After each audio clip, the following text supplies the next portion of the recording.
All right, let's do another advanced scouting video here. This time we're going to take a look at the AL representative in the World Series, the Texas Rangers. I'm going to look at two hitters specifically and how I would face them as a right-handed pitcher. We're going to look at Adolis García and Seager. Let's get it going.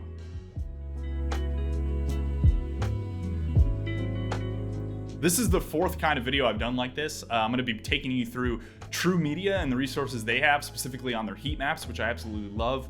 And I'll also jump around a couple other sites, Baseball Savant, some pretty simple stuff, and just walk you through my process of how I would approach these guys. A couple things off the bat that I want to point out. We're only looking at right-handed pitcher approach, just from purely a simplicity standpoint to make the video a little more digestible. And I'm also assuming that a large sample of season performance against particular pitch types in particular areas of the zone is the most predictive thing. That's kind of being a bit agnostic to what's happened in the postseason.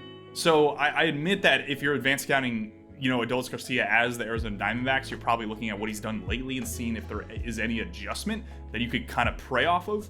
I'll take a very brief look at some maybe postseason adjustment stuff, but overall I'm sticking and assuming that the large sample of the regular season performance here is the most predictive thing. So we're going to be targeting right-handed pitcher and the entire season that Garcia has put together. The first thing I will say, and I know I just said I'm agnostic of this, but I want to point out that for Adolis García, this is TruMedia here on the left side. We're looking at regular season this season. You see he slugs a lot away. This is basically a slug heat map. Very simply, red is more damage or most, as you'll see in some of our other graphics that we're going to take a look at. And blue is anything below average. Green generally sits in the middle. He slugs outer third of the plate. The other way to look at this is simply a heat grid, right? You see that outer third. I just think the maps do a better job of getting into specific areas. Instead of saying, up away, it's like, well, there's a pretty good portion of the up away zone here that he doesn't cover. So the heat map, I think, is a bit more representative. The thing I want to point out with him, his swing rate is up a bit. This is regular season. He's swinging 49% of the time. I think the league average is right around 48. So he's basically average aggressiveness. And then if we jump and take a look specifically at postseason for him, swing rate is all the way up to 59%. He's become a lot more aggressive. His chase and miss are both up as well. That miss at 40% is really big. There's a lot of swing and miss in this profile, and I get it's come with like a 750 slug in the postseason. But as we'll see, there's decent ways to kind of exploit him as a hitter. But I do think that if you're looking at from a postseason perspective, he's gotten a little more aggressive. I'm not going to dig into exactly why. I really want to focus in on just purely, what he does versus specific pitch types.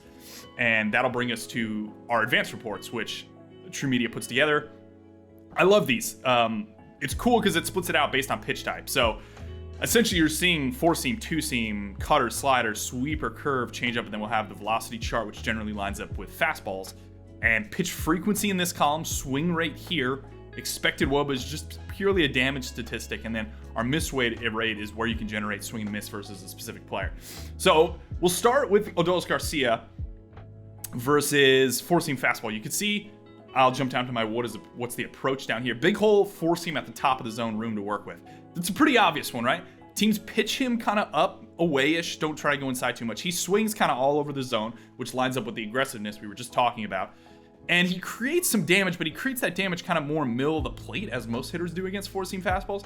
But you see this very large gap up here against, this is like the damage stat. What is he doing damage-wise versus 4-seam fastballs? There's a hole at the top of the zone that overlaps pretty nicely with miss rate, right? So I like looking at, almost pretending to overlap the swing rate with the expected WOBA here. Where are you swinging? Where are you creating damage? You see the gap there, right? You're swinging at the top of the zone isn't creating damage at the top of the zone. And he also swings and misses at the top of the zone. So you have a trifecta of approach there that makes me think you could probably get 4-seam by him for the most part, especially at the top of the zone. It's a pretty safe way to approach him as a right-handed pitcher, right? Just let 4-seam ride at the top of the zone. Let your natural miss take you up above the zone, because he does actually have a tendency to swing up above the zone as well. So that's the key thing probably to point out, is there's a pretty clear 4-seam hole.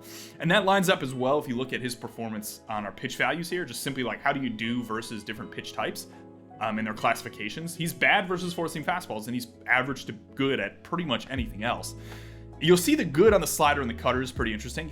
To me, and looking at him, I think he's a pretty, I don't know if this is a term that you use for a guy like this, but we'll jump down to cutter here. I see him as like a pretty east-west hitter, if that makes any sense.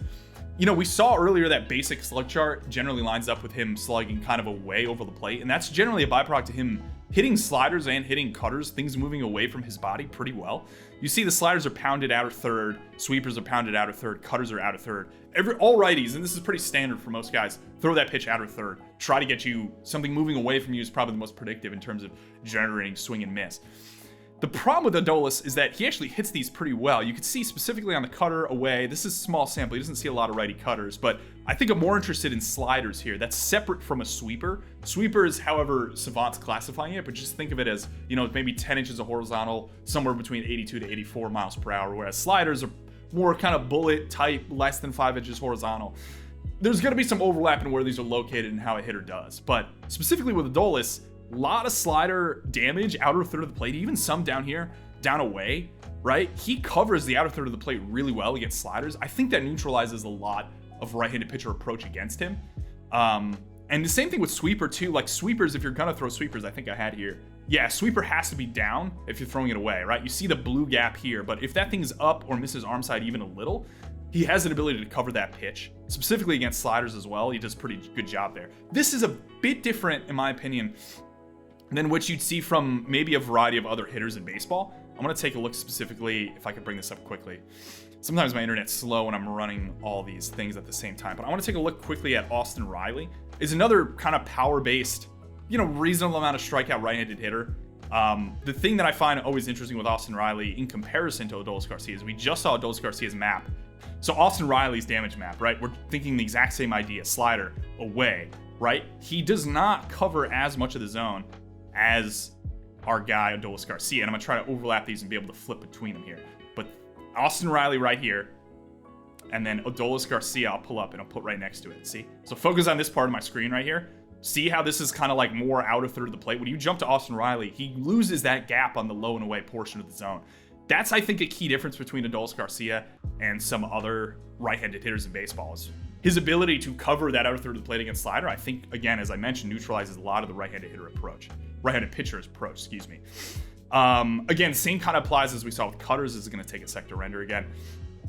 But yeah, the other thing to point out here is with that approach, with that idea that he's generally able to cover sliders outer third of the plate, he also runs into some issues with, it's like a high variance approach is probably the best way to put it against sliders, right?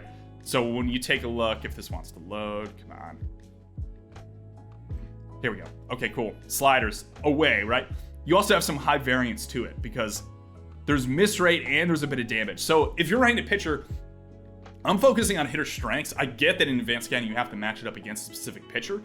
That's maybe where the lapses in my judgment and analysis here, but I do think it's kind of one of those things like you can go slider away against Adolis García, but there's a pretty good chance he's probably going to be able to cover the pitch.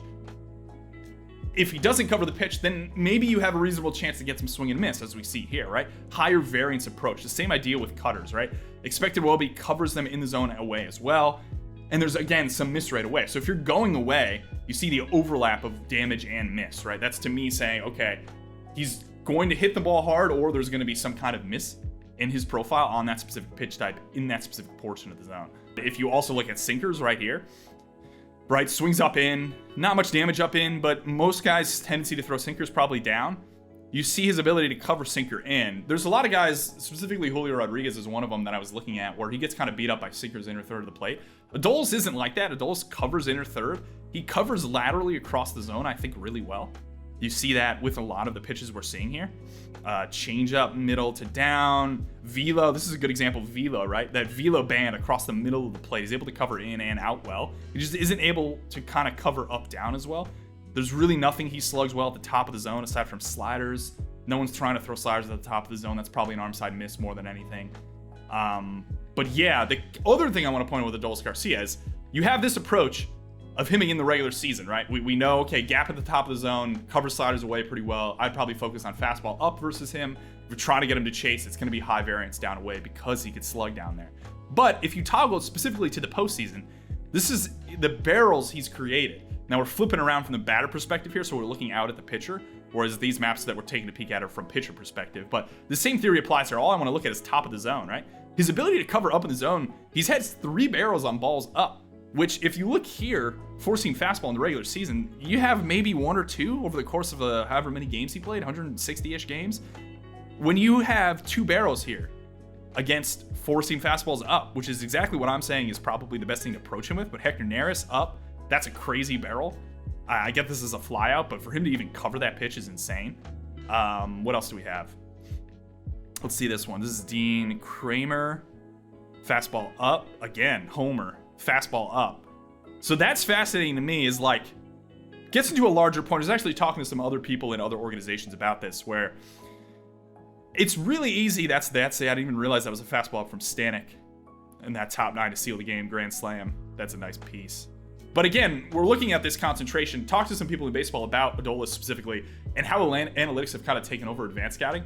It's very easy to find holes in hitter swings. Like, I'm doing it right here.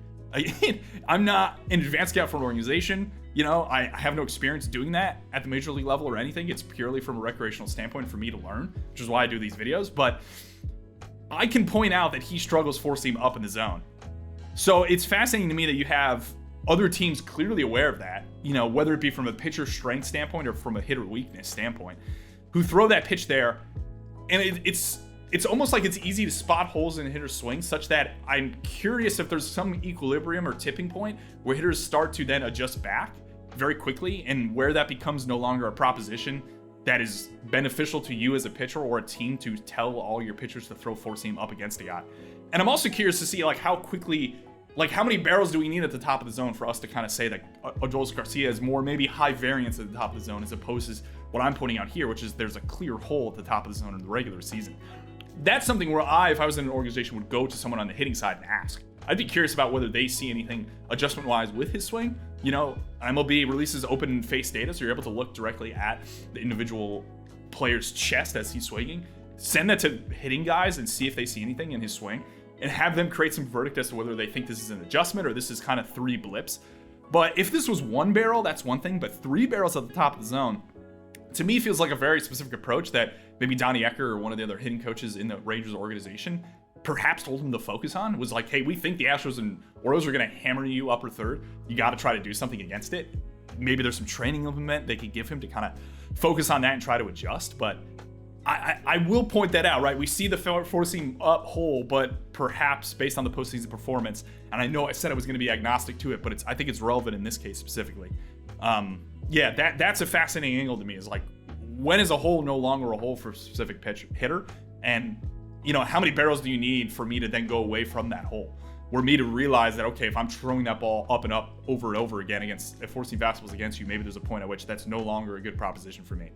So that's what I have on Adolis García, right? It's a pretty simple approach. Most right-handed hitters facing right-handed pitchers are going to be the same. He's a little bit different in his ability to cover out of third, as we showed in that contrast to Austin Riley.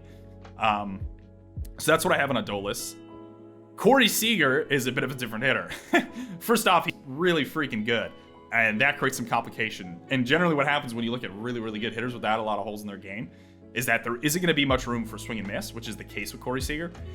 You can look generally at just how he slugs, right? Everywhere in the zone for the most part. Inner third, down in probably the most. Middle of the plate, not surprising.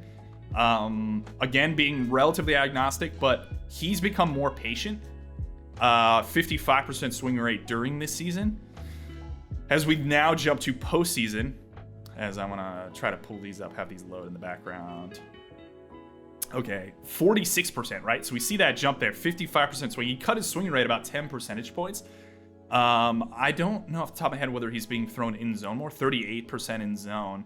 Was he in zone more in the season? Yeah, 49%. So that's interesting. So teams are realizing, I guess, in the postseason that he, to some extent, is really good. And probably that it's funny. It's almost funny that like teams don't take the postseason approach in the season. Like, Corey Seager is clearly the best hitter on this team. I'm not entirely sure why you wouldn't just give him in zone 40 to 45% of the time in the first place, especially with the damage he's able to create and how much damaging contact he's able to put on other teams. That it's crazy to me that they're even throwing him in zone 50% of the time. Like, that's why he's slugged 620 during the season, right? He's 644 in the postseason as you're throwing him outside of the zone. So maybe I'm wrong here. I just find it fascinating that teams cut this much in zone versus him. And that in the first place, they were throwing him in zone 50% of the time in the season. It's nuts to me. But yeah, anyways, cut swing rate a lot. A little bit different here than Adolis García. We saw him poor versus four-seam. Again, with elite hitters, they're generally good versus everything and elite versus certain things. So he's elite versus four-seam changeup slider, which really limits your approach as a right-handed hitter. Right-handed pitcher, right? If you're a four-seam changeup slider guy, I don't exactly know where you're going to be able to get balls by him. Slugs everywhere, pitched away, minimal miss. That's not surprising at all. What's the approach? This gets back into our plots here. And we can take a look as this decides to load. And just take a look at Corey Seager and what he does versus specific pitch types. Yeah, this is going to be a little different than Adolis García here. So Corey Seager's pitch generally up in the zone. He swings a lot on fastballs because he clearly knows he's able to do a ton of damage there. And the coverage here is crazy to me, right? You remember that graph we were looking at with Adolis García? There was a gap at the top of the zone. Seager is creating like just a couple standard deviations above the average expected WOBA versus four-seam fastballs pretty much anywhere in the zone. This is generally just the strike zone. A little bit of up and in there, but again, like that's just such a small margin for error. Very little in-zone miss. At best, it's average at the top of the zone, which would be below average for most hitters in Major League Baseball. And then if you could somehow get him to swing up and out of the zone, that might work. Okay. Sinkers, again, super taboo. This is one of those things I might do a separate video on, but I do find it fascinating more and more I look at left-handed hitters facing right-handed pitchers. Generally taboo, right? Don't throw right-handed sinkers to left-handed hitters. It lines up with their bat path. But a lot of the times, in specific hitter instances, you do find situations where maybe this is a byproduct, again, with a small sample. He doesn't get many sinkers down, but you see right here on the expected WOBA chart, there is a bit of room to pitch sinker down to him. And the reason I even bring this up in the first place is that sinker miss is going to be arm side or probably down for the most part. So I do think it's maybe a slightly safe option to go with something down in the zone versus him that has some sink. You're not going to generate swing and miss, but again, there's really nothing in the profile as we look at this entire column. There's very little that creates in-zone swing and miss. There's a little bit of sweeper damage here, but again, he has like 4 or 5 barrels against sweepers the other way. So maybe that's your high variance pitch, is to go sweeper. But I'm not trying to get swing and miss versus Corey Seager. I'm trying to get weak contact for the most part. And you see there's just very little swing and miss, which is why I'm justifying that point about generally going towards weak contact. So I'm focused more on the damage column here and where there is blue. And you see that a little bit with sinkers down, cutters up in. Man, there's just not a lot there, in my opinion. Sliders down in becomes a little interesting because if you overlap that with some miss rate, you have a small margin here, right? Where there is some kind of maybe away in zone miss, right? This outer third portion for sliders. But the problem again there from the perspective of a pitcher, if you're trying to backdoor Corey Seager, right? Are you really trying to backdoor him? I get the theory of like, okay, I could pitch him away with sliders, but I remember having a conversation with the reliever Kyle Crick, and he has a nasty sweeper, ton of lateral movement to it, and he throws it right to left. He doesn't really care. And the thing he told me was that he tried to visualize like airspace off the plate because you're missing in the direction of your pitch movement. So if you're trying to like backdoor a sweeper to a left-handed hitter, you're naturally going to take that pitch back into the zone. So you run into, again, a high variance approach here versus Corey Seager, where if you're trying to throw any kind of slider, even if it doesn't have as much sweep as like a Kyle Crick slider does, if you miss into the zone, it's going to get killed because he kills sliders. So you really got to backdoor it. It's just, it's the only way I see, right, is sinker slider guy. So thinking of the D-backs approach like a Ryan Thompson, he's like that low slot, slingy right-handed pitcher for the D-backs who's formerly on the Rays. He's like a sinker slider guy. I actually think that might be a really interesting matchup. I know they'd probably use like a Joe Mantiply or another lefty, Sal Frank perhaps, but he hasn't had too good control in the NLCS for the most part. So I'd be kind of curious, like if you're put in a bind, Corey Seager Ryan Thompson's throwing like 70% sinkers. See if Ryan Thompson could just rip sinker down. I don't know if he has the command necessarily to get that by Corey Seager, but that might be kind of a odd matchup that I might try to play with, where you wouldn't normally use it because it's righty versus lefty. And again, I'd probably go Sal Frank or Mantiply first, but if you're trying to like get Corey, like men on base Corey Seager, like I don't know, I'd probably just want to put some contact on the ground, and the best chance of doing that might be sinker down.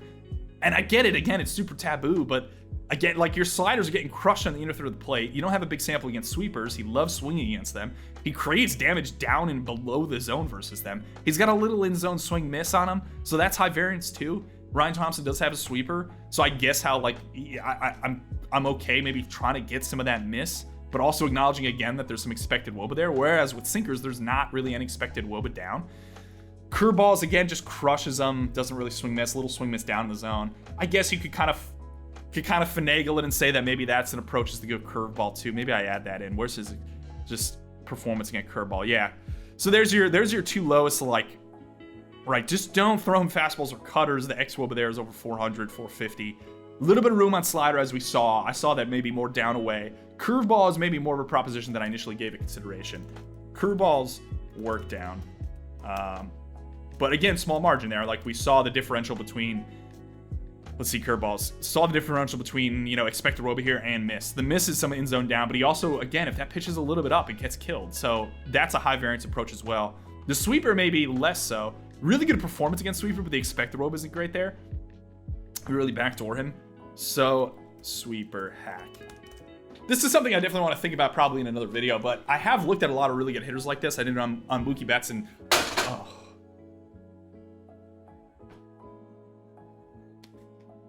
that's something I think I definitely want to do another video on, is just focus on, you know, taboo sayings about right-handed pitchers facing left-handed hitters. No sinkers, no sweepers, they generally get killed. But I feel like in instances of really good hitters, I oftentimes see the ability to throw some sinker opposite-handedness and also throw some sweeper.